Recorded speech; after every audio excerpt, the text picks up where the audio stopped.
नमस्कार विद्यार्थी मित्रांनो, मराठा विद्या प्रसारक समाज संस्थेचे कर्मवीर आबासाहेब तहथा सोनवणे कला वाणिज्य आणि विज्ञान महाविद्यालय सटाणा मराठी विभाग वर्ग TYBA सत्र पहिले विषय भाषिक कौशल्य विकास आणि आधुनिक मराठी साहित्य प्रकार प्रवास वर्णन अभ्यास पुस्तक 3 मुलांचे 4 दिवस घटक आहे आजचा प्रवास समृद्ध करणारा अनुभव आहे विकास वाळके यांचा।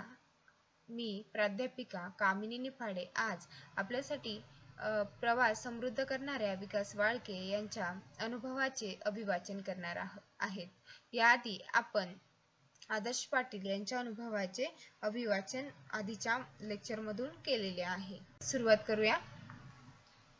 प्रवास समृद्ध करणारा विकास वाळके। मला लहानपणापासूनच सायकल बद्दल कुतूहल होतं, पण आवडीचं रूपांतर फॅशन मध्ये होण्यासाठी डिग्रीचं पहिलं वर्ष उजाडावं लागलं। असाच एकदा कॉलेजला आलो असताना माझा मित्र आदर्श आणि मी 15 ऑगस्ट 2013 ला रायगडावर सायकलनं जाण्याचं ठरवलं। अंतर होतं साधारणतः 140 किलोमीटर। एका दिवसात आम्हाला एवढं अंतर पार करायचं होतं। दिवस पावसाळ्याचे होते। पहिल्यांदाच आम्ही दोघांनी एवढी सायकल चालवली होती। सुरुवातीला थकवा जाणवत होता, परंतु सभोवतालचा निसर्ग, पडणारा पाऊस, मोठमोठे धबधबे, जिकडे जाईल तिकडे हिरवेगार गाडीचा पसरलेला होता, त्यामुळे आलेला थकवा कुठच्या कुठे पळून गेला। आयुष्यात प्रथम एवढा एकांत अनुभवता आलेला होता। या अनुभवातून शिकूनच आपली माणसं, समाज, त्यांना असणाऱ्या समस्या, त्यांची संस्कृती जाणून घेण्यासाठी दिवाळीत कुठेतरी जायचं ठरवून आम्ही परत आलो। जायचं कुठं यावर खूप विचार झाला होता। विचारांती ठरलं विदर्भ। बाबा आमटेचं जेवढे प्रोजेक्ट आहे त्यांना सायकलने भेट द्यायची। विदर्भच का, तर वेळोवेळी होणारी वेगवेगळ्या विदर्भाची मागणी, तेथील संस्कृती, चंद्रपूर, गडचिरोली, नागपूरमधील आदिवासी भाग समजून घेणं, त्यांच्या समस्या जाणून घेणं, शहरात झालेला प्रचंड विकास व मागासलेली खेडी यांच्यामध्ये निर्माण झालेली संवादाची दरी, तसंच उग्र होत चाललेला नक्षलवाद समजून घेणं, या व बऱ्याचशा गोष्टी मनात ठेवून दौरा आखला। त्यासाठी सर्व पूर्वतयारी केली। नकाशा तयार करणं, सायकलची प्रॅक्टिस करणं, मेडिसिन, सायकलचं सर्व सामान, प्रत्येक गरजेची गोष्ट। दौऱ्याला आम्ही नाव दिलं होतं माणूस म्हणून जगायला शिकण्यासाठी, माणूस समजून घेण्यासाठी। एकूण अंतर होतं 900 ते 950 किलोमीटरचं।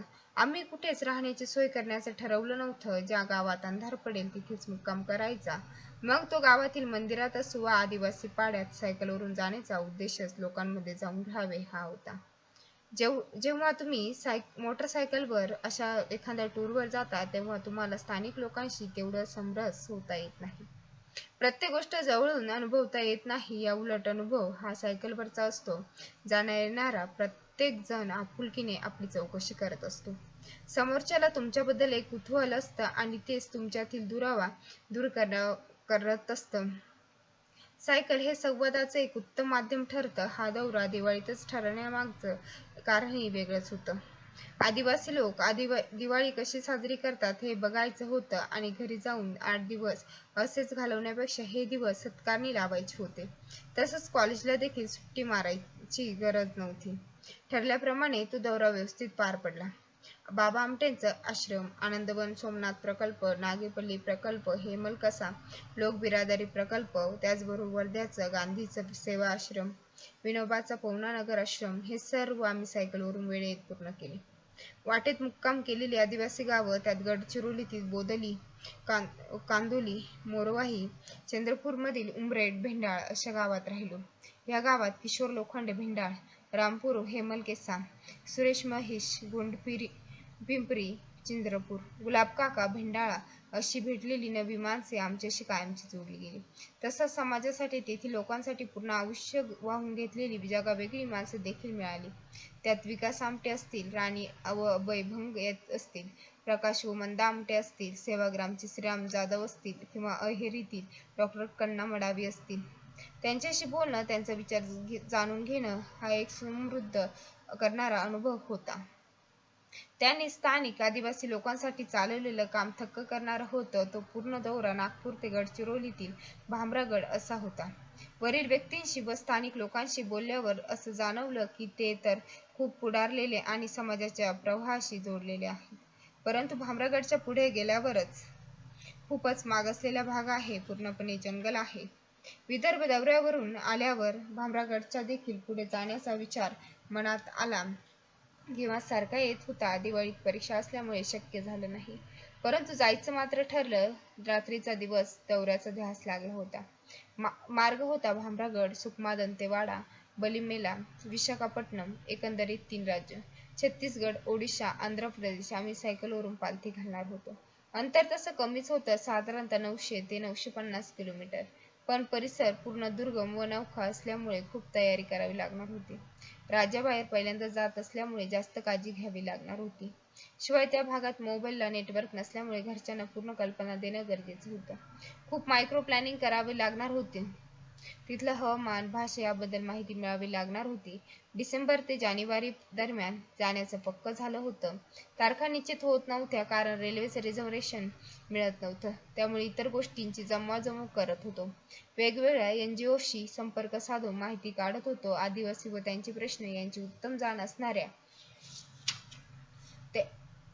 त्यांच्यात राहून काम करणाऱ्या व्यक्तींशी संवाद साधत होतो. त्यात भामरागडमधील लालसू वकील असतील किंवा अल्लापल्लीतील डॉ. मडावे असतील. आदिवासी सरकारने चालवलेल्या विविध योजनांचा अभ्यास करत होतो. मग त्यात फॉरेस्ट ऍक्ट असेल किंवा आदिवासींसाठी तयार केलेला PESA panchayat extension of schedule area असेल किंवा अब्दुल कलामांच्या PURA providing the urban amenities in rural area मॉडेलचं देखील सखोल वाचन केलं. 20 सरकारी अहवाल, सर्वे इत्यादी. ह्या सर्व खटापटोप कशासाठी? तर जेव्हा तुम्ही एखाद्या प्रदेशात जाता तेव्हा तिथल्या समस्या, योजना यांचा सखोल अभ्यास झालेला असावा. त्यामुळे तुम्हाला त्या परिसराशी आणखीनच समरस होता येतं. तिथल्या लोकांशी बोलताना अडचण येत नाही. ही सर्व तयारी सुरू असताना अनेक मित्र आम्हाला वेड्यात काढत होते. कोणाची चेष्टा करत होते तर कोणी विरोध.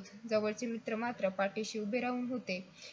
प्रत्येक गोष्टी त्यांचा हातभार लागत होता, मग तो आर्थिक असेल किंवा मानसिक आधार. तयारी पूर्णत्वाकडे जात होती, पण जाण्याचा दिवस काही ठरत नव्हता. खूप प्रयत्न करूनही रेल्वेचं आरक्षण मिळू शकलं नाही. शेवटी ST ने जाण्याचं ठरवलं. तिकीटही लगेच मिळाली. दिनांक 22 डिसेंबर ही तारीख निश्चित झाली. जेमतेम आठवडा राहिला होता. त्यामुळे सायकलची प्रॅक्टिस चालू केली होती. कधी 50 किलोमीटर तर कधी एकदम 70 किलोमीटर. सकाळी उठायचं, फ्रेश होऊन सायकलवर स्वार होऊन जिकडे वाटेल तिकडे निघायचं. ठिकाण काही निश्चित नसायचं, फक्त अंतराचं गणित निश्चित असायचं. कधी वारजे, माळवाडी, कधी सिंहगड तर कधी बालेवाडी.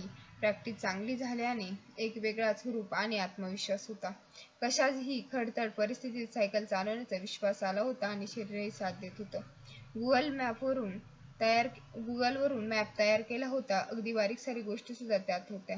कुठे रस्ता आहे, कुठे पूल आहे, गावातील अंतर किती आहे, दवाखाने कुठे आहेत, हॉटेल कुठे आहे तर कुठे रस्ताच नाही इत्यादी. तुम्ही जेव्हा सायकलवरून पूर्णपणे अनोळखी भागात जाता तेव्हा ह्या सगळ्या गोष्टींची बातमी ठेवावी लागते. दौऱ्याचं एकूण नियोजन 20 दिवसाचं होतं. दिनांक 22 डिसेंबर ते 12 जानेवारी. नव्या वर्षाची सुरुवात आम्ही नव्या प्रदेशात व नव्या माणसात करणार होतो. सायकलची पूर्णपणे सर्व्हिसिंग केली होती. दोन्ही टायर, ट्यूब, पंक्चरचं पूर्ण साहित्य बरोबर घेतलं होतं. त्याचबरोबर मेडिकलचं पूर्ण साहित्य. वेळ पडल्यास मॅगी. थंडीचे दिवस असल्यामुळे आणि तो परिसर तर पूर्णपणे जंगलाने वेढलेला असल्याने स्वेटर, झोपण्यास पांघरूण इत्यादी सामान घेतलं होतं.